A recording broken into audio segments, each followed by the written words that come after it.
everyone, welcome back to Candid Football Conversations. I'm Rahul from SportsKhabri, and with me is Arunava Chaudhuri from Arunfoot, and we're here to discuss Erik Ten Hag and Manchester United. Well, it's of course a little away from our usual Indian football stuff.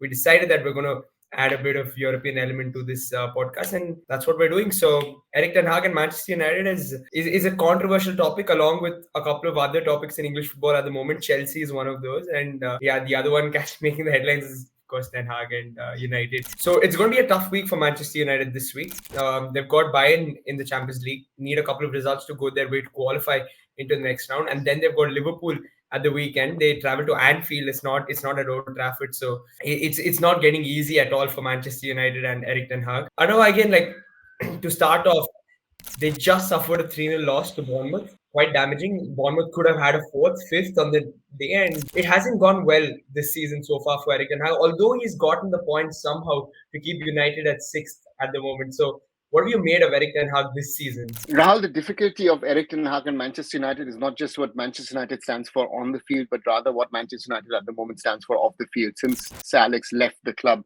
over 10 years ago. I think you've seen a number of big established managers come to this club wanting to change things for good, to take Manchester United forward, to make Manchester United champions of the Premier League again, make them contenders in Europe again. And all of them have failed. You know, we speak about Moyes, speak about Mourinho, we speak about Van Gaal, Ole Gunnar Solskjaer as a Manchester United hero comes back. Ralf Rangnick comes in for a few months, and then Erik Ten Hag with all the success he's had at Ajax. But Manchester United is a different kind of beast, and that is, I think, the problem that all these managers have had is that in the background things are not organized, not structured, and it somehow reminds me of a lot of our conversations we have on Indian football and how are Indian football clubs structured and organized. And you see the clubs anywhere in the world, most of the clubs who are successful have a strong backroom, have a strong structure to be able to give the manager or the head coach, whatever we want to call him, the tools, the means, the players to be successful. Manchester United has been buying players left, right, and center. They've been buying names. They've not been able to get players that they thought they would get because they are no longer in the creme de la creme of European club football. You know, Jude Bellingham, never considered them. A Harry Kane rather goes to Bayern Munich than goes to a Manchester United. Yeah. Or you have problems with players like Cristiano Ronaldo, Jadon Sancho. So Erik Ten Hag has had his moments, and I was looking through on Saturday after the loss that who was in the starting lineup for Manchester United, and the question is, how many of these players are dead wood? You know, you start with Onana, a very talented goalkeeper since his Ajax days, to be very honest, but has had his ups and downs. Then you have Dalot, Maguire, Shaw as a centre back, and Reguilon. Where I say Maguire and Shaw, are they Manchester United material? Then you have McTominay, who's one of the standouts for United at the moment, I would say. And I think they'll have a difficulty maybe to actually keep McTominay at the club, the way he's playing for United and for Scotland. Amrabat has had a great World Cup, but is he really Man United quality? Anthony, too many off-field problems, too much of antiques.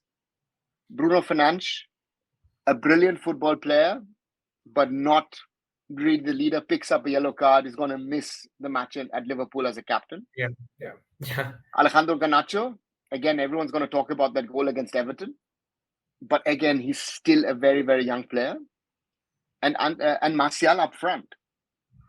Again, a player where you could ask the question is, what's he still doing at United? Yeah. Right? And you could go through the bench, Bayindir as a second goalkeeper. Okay, Rashford, a shadow of himself at the moment. Højlund is not the second Erling Haaland at the moment. Rafael Varane, I don't understand what this guy is doing on the bench. One of the best centre backs of his generations. Pelistri, Wan-Bissaka, Van de Beek, again, what's he still doing at United? Evans, is he good enough for United? And Mainu, who the other day actually did a very, very good played a very, very good match. So again, if we look at the squad, we already find the problems. And Ten Hag has not helped himself with a number of decisions that he's taken, a lot of things that he said, because he always said, I want to play a certain style of football. He played that at Bayern Munich too. He played at Utrecht. He played it at Ajax, but he doesn't have the player to play his football at Man United. And you've spent so much of money. So it does, despite all the boardroom problems that United have, it does fall back on the coach as well. And the question is even if United fire him, is there a manager in this world who at the moment can sort out Manchester United? Yeah. Arunava, again, just to sort of add another layer to this conversation, I know Ten Hag, a lot of fans have sort of lost trust in Ten Hag, a lot of Manchester United fans, but they've had to deal with a fair share of injuries. Lisandro Martinez is missing. Luke Shaw was missing for a long time. They missed Mason Mount, who they signed just in the summer. Højlund has had his injury issues. So they've missed a few key players. Casemiro's out till the new year. So considering all of this, is it fair to sort of pin the blame on the manager itself? If I look at the squad that Manchester United still have, despite those 3, 4, 5 injuries, it's a good squad. The only positive for Manchester United, let's take Champions League out. I mean, Champions League is to be behind Galatasaray and Copenhagen should be a disgrace for a club of the stature for Man United. But you're still 6th in the Premier League. And this is something which I tell a lot of my friends who actually speak highly about the Premier League. I say is, again, it is a very interesting scenario that Manchester United actually has been able to get in the last few years into European Cups with the performances that United have had, right? And that is something where I do doubt and question the standard of the Premier League in regard to, you're an Arsenal fan, right? Arsenal have a good run and then suddenly they collapse and nobody knows why. And we've had these situations quite a lot in the last few years. And still this United squad has quality. But again, the coach has to ask himself is, how can, of course, I understand that you want a left-footed player as a left back. But then I go to the example of Igor Stimac in India, where Rahul Beke suddenly is playing as a left centre back, despite being a right-footed player. So the question is I understand a coach's perspective that I am more comfortable of a player playing in a position, but again, he's a left back. He's not a centre back, right?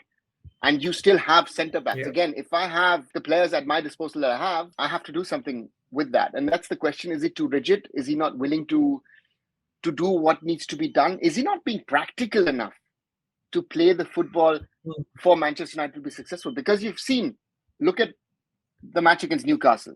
No chance. Okay, then you play Chelsea, which you deservingly win. But again, then you lose against Bournemouth, where you then ask the question is only Man United the problem, or is rather Chelsea another problem? That they've literally, sometimes I feel I don't even know who's playing for Chelsea. Yeah. Right? So therefore, it was Chelsea sort of say a false flag where you thought, okay, are they sorting themselves out? And it looks like to me that, and again, I take an Indian football example, the team is inconsistent. They're unable to string a number of matches of a certain level together. And the number of losses is just shocking for a club of the stature, of the grandeur of Manchester United. And I think the problem has been and I think Liverpool went through this phase, after the very successful 80s and 90s, so to say, that when you have a successful phase and then other clubs take over, how can you get that success back? And I think Man United's problems are not on the field. Ralf Rangnick said it during his time when he was sporting director and suddenly became head coach. And when he left, he said, listen, you can blame me as much as you want. The manager in this club is not the problem. It's everything around it. The training facility at Carrington is falling apart. Your stadium, which is not up to date, your stadium is literally falling apart. Manchester United needs massive investment of the field. And the interesting part is commercially, they've been very successful. And that is something which sort of doesn't add up. And again, Glazer's out, that's another whole discussion. There are too many off-field problems which are affecting things on the field because there is no clear structure within the club. There's no sort of sporting director or sports manager who's really also putting his finger on Erik Ten Hag and say, hey, Erik, do these things. We have the players. Try and do something with this squad. He's had problems. Again, Jadon Sancho is known to be a problem kid. Even at Borussia Dortmund, had his issues, but they got the best out of him. You paid such a high price for this very, very talented footballer. You're not getting the best out of it. Donny van de Beek. Yeah. Why is he still at United? That guy's wasting his career at the club. Casemiro, before his injury, was nowhere near of the player that we've seen Casemiro play at Real Madrid, enabling Kroos and Modric to be the players that they are. And again, if a Casemiro in top form with McTominay and Bruno Fernandes, it's a combination which could be world class. So United have the potential ingredients, but they also have, problem kids. Again, Anthony is there. Mason Greenwood at the moment is in Getafe, but that question will most probably crop up in the summer. What you're going to do with them? So therefore, you have too many of these. You throw in the youngsters. Garnacho is an example. Kobe Mainu is an example. So you also have the next generation, but you also, again, what's the system? What's the structure? What are you doing? Yeah. Arunava, just one final question. So Bayern Munich and Liverpool this week for Ten Hag. If they do lose to Bayern, that means they're of course out of the Champions League, and they lose again to Liverpool, then they're struggling in the Premier League as well. If Manchester United lose these games, do you think it's time for the club to start considering somebody else for the role? I think one advantage is against Bayern is that Bayern is through in the Champions League. They've won the group convincingly against Galatasaray, Copenhagen, and Man United. That's one positive. But Bayern Munich lost 5-1 to Eintracht Frankfurt on Saturday in the Bundesliga. So they will want to make a point. And Bayern Munich has had some memorable victories at Old Trafford. I especially remember a long-range goal from Ian Robben over there, or Schweinsteiger as well. So there is something over there. I think the bigger worry is Liverpool. They lost 7-0 at Anfield last season. And at the moment, the advantage for the manager is that the fans are more against the Glazers as owners than against the manager. But I think for Ten Hag, 2 heavy defeats in these 2 matches, I think the air will become very, very thin. And the mechanisms of the business will then set in, and United will have to make a decision if they want to, if they don't want to. And that's the problem. I think Ten Hag is not the problem. I think you have to try and see out the season somehow with him, and then in the summer analyze and do whatever is needed for United to move forward. It's the same thing that we discussed with your favorite club in India, Bangalore FC.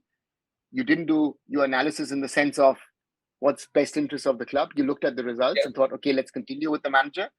And as we discussed yesterday, it didn't work out for BFC. So therefore, there are all these interconnections. Football is, again, certain clubs are spending more money. They've got better infrastructure. But a lot of these problems in running a club, in running a team, in being successful are always the same. And it doesn't matter where the club is or where the national team comes from.